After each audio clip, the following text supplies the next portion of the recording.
In this video, I'm going to talk about your free giveaway, or often known as your freebie. And your freebie is the first rung in your sales funnel, the first part of your sales funnel, the thing that you're going to use to entice people to sign up to your mailing list so that you can send them information and send them information about your paid for products and services. A free report is the most popular giveaway. And that's what I'm going to be mainly concentrating on in this video. But you can also give away an app or a screensaver. If you do that, if you do give away some sort of software, then just make sure that the file size isn't so large that it uses up all of your bandwidth. Regardless of what you use, there is going to be some sort of investment that you're not going to recoup right away. So you want to keep the cost down, but think of it more as a loss leader than an expense. Now, if you do give away a free report, the report should contain a lot of useful information that the prospect can use right away. So make sure this information is up to date. And the report should be good quality and it should be well written. So if you're not confident of your own abilities as a writer, then you should hire a ghostwriter to write the report for you. And the report should be of sufficient quality that you should be able to charge at least $9.95 for it if it were to be sold. Now, of course, in order to make sure that your report is up to date, you want to make sure you have a lot of information to go in it. So where do you find this information? Well, of course, probably the best source of information for your free report are your own experiences. And that guarantees that the report will be unique. But if it's in a niche that you're not overly familiar with, there are some other sources of information. Forum sites are a good place to look. When you look at the sort of questions that people are asking on forum sites, the sort of discussions that are going on, you can often glean a lot of information from those.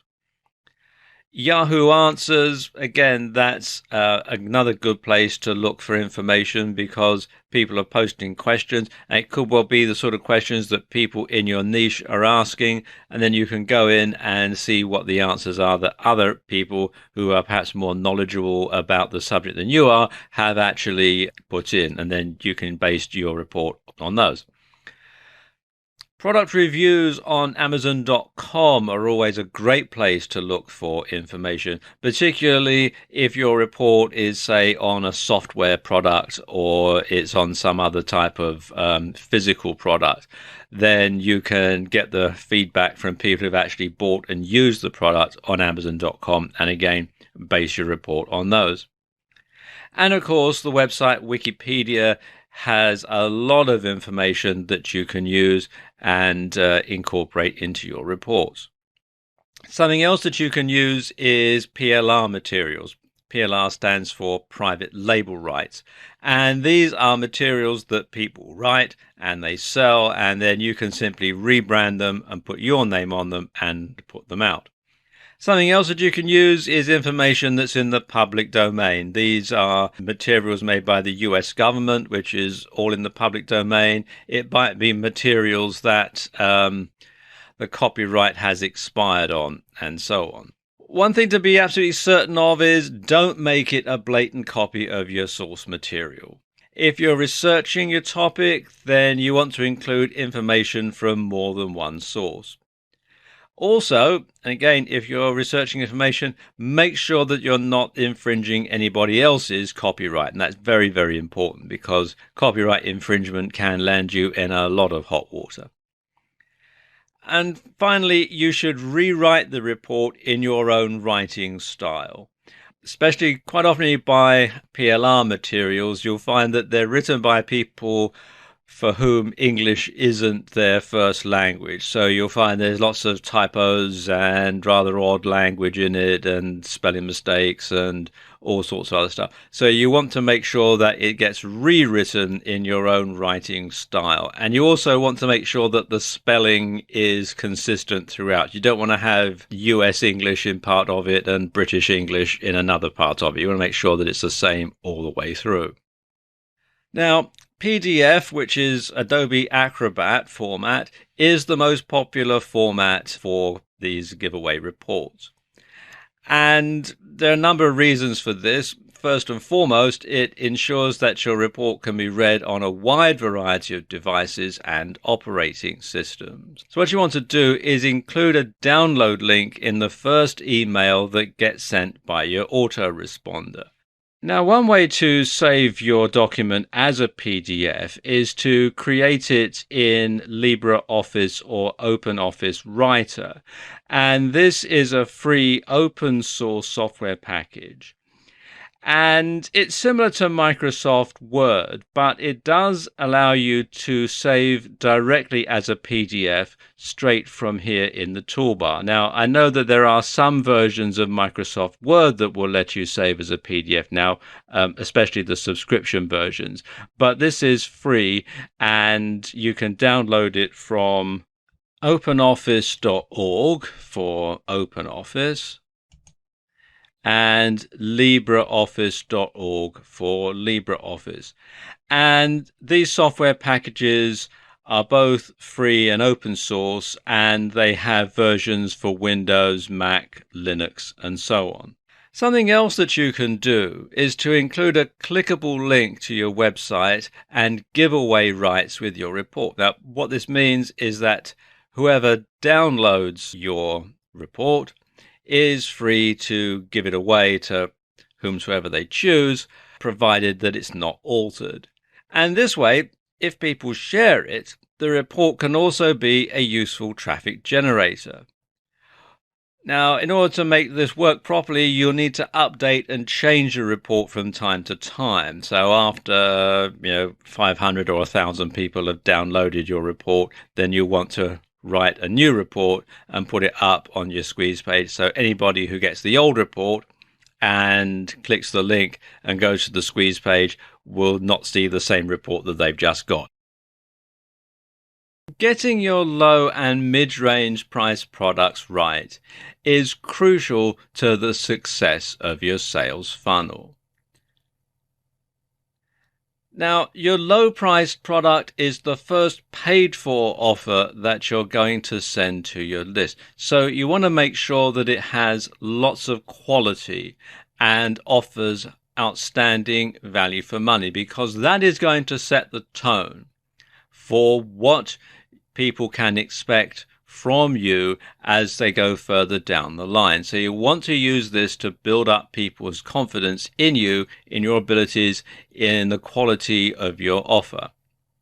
Now, an ebook is the most popular choice at this level, but you could have software or an app. I guess it all depends on what your niche is and what your abilities are. But for the purposes of this video, I'm going to assume that you're going to be selling an ebook at this stage, because that is the most popular choice. And if you go for an ebook, it should be well researched and well written.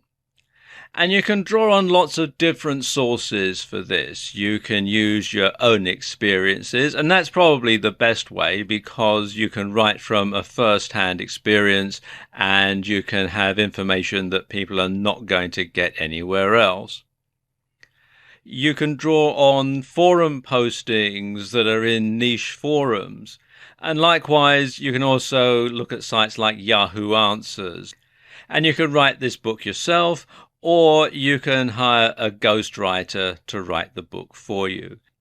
The ebook should be a reasonable length. Now, by reasonable, I mean 20 pages of A4 or letter size, that sort of thing. Now, really over-deliver on this. The idea is that you use this to showcase how good the rest of your products are. And you want people to be pleasantly surprised at the quality of your information. So you want people to think, wow, this is really good. So that when you start sending them information about higher priced and more expensive products, they're going to think, gosh, if they can do this for such a low price, how much better is it going to be if I pay a bit more? That sort of thing. That's the sort of message that you want to send, albeit on a very subtle way. And you want to price it competitively so that people aren't put off by it being too cheap. But you also want to make sure that it's low enough so that buying it is a no-brainer for your customers. You know, sometimes if your price is too low, people will think, oh, it's going to be rubbish, I won't bother. But a high price can also put people off. So if you sell it for something like, $9.95 or something similar, then that's a pretty good price because most people don't think too much about spending $10 or under $10 on a product. Now, you're not looking to make much of a profit here, just enough to cover your expenses and break even. Profit is going to come further down the sales funnel. Now, let's just take a look at some resources that you can use for creating your ebook. If you're going to write your ebook yourself, then some good software to get is either OpenOffice from openoffice.org or LibreOffice from libreoffice.org. These are software packages, office suites basically, that are similar to Microsoft Office, but they are free and open source, and they will run on Windows, Mac, and Linux. And they also have the advantage of being able to create a PDF straight from within the software. If you want to outsource the creation of your ebook, then a good site to look on is Freelancer, which you'll find here at freelancer.com.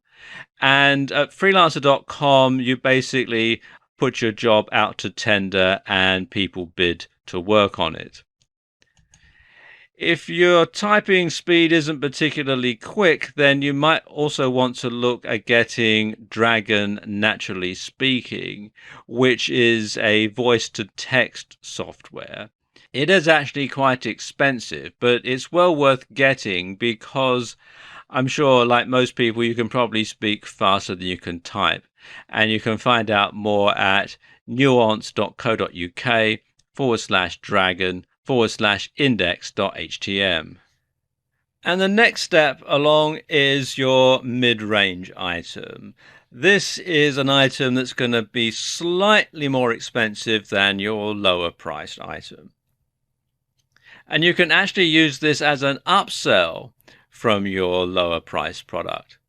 You see, once people are in a buying frame of mind and have made one purchase, it's easier to get them to make another. And a good option is a video version of your ebook. This can contain the exact same information as your ebook, only in video form, or you can embellish it with additional information to add even more value. And if you're in the software niche, for example, you can write an instruction manual for a particular piece of software and then do a video demonstrating how it all works. Now, people will watch the video to see what to do, but they'll keep the ebook handy to refer to as they use the software because you have to watch a video from the beginning to the end, but you can flip through a manual or scale through an ebook in order to find the bit of information that you want. So people can watch the video, see how it's done, and then when they try it and perhaps it doesn't work properly, they can go back to the manual to easily find the information that they want. And the two can work together that way. Now, your videos should have fairly low production values. Graphics and a voiceover, screen capture and a voiceover, or a combination of both. Now let's just look at some resources that you can use to make your videos. Some of these are free, some you have to pay for, but they're all ones that I've actually used personally. Some good resources for creating videos, especially graphics and voiceover videos, are OpenOffice, which is openoffice.org, and LibreOffice, which is libreoffice.org, like we were discussing earlier. And I actually use LibreOffice Impress to make the slides in this video. Or, of course, if you want the granddaddy of them all, you can get a subscription to Microsoft PowerPoint, which you can find out more about at products.office.com. To record the videos, probably the best screen capture software out there is Camtasia. Now, Camtasia will allow you to record from PowerPoint. It will allow you to record the screen if you're making a screen capture video. I'm using Camtasia to make this video. It's not particularly cheap, but there is a 30-day free trial at the time that I'm making this video, which means you have enough time to download the free trial version, and it's fully working and unrestricted, and make your video, put together your product, sell it, and make enough money to actually buy the full version of Camtasia. So it is actually quite a good deal that way. And you can find out more at techsmith.com/camtasia.html. Another good piece of software is Active Presenter. And Active Presenter is a bit like PowerPoint and Camtasia all rolled into one. And it comes with the editing software, which is what you really need to put the videos together and make them look good, which Camtasia comes with, but other screen capture software doesn't, but Active Presenter does. And there are free and paid for versions of Active Presenter. I've used the free version in the past, and it's perfectly adequate. And you can read more about it at atomisystems.com/Active Presenter. Of course, you can always outsource the making of your video to a professional, and you can find them on freelancer.com, like we were talking about earlier, or on the Warriors for Hire section of the Warrior Forum, and you can find that at warriorforum.com/warriors-hire. Now, with both your low and mid-range products, offer a guarantee to remove the risk from the customer. And the longer the better. Paradoxically, the longer the guarantee, the less likely you'll be asked for a refund. Now, you can also sell affiliate products at this level. Purchase the product yourself to make sure that it's good. After all, it's your reputation on the line with everything that you sell. And once someone has bought your low price product, you want to remove them from the prospects mailing list and add them to the customers list. And now you can start sending them information about higher priced offerings and begin moving them down your sales funnel to areas that are going to be much more profitable for you.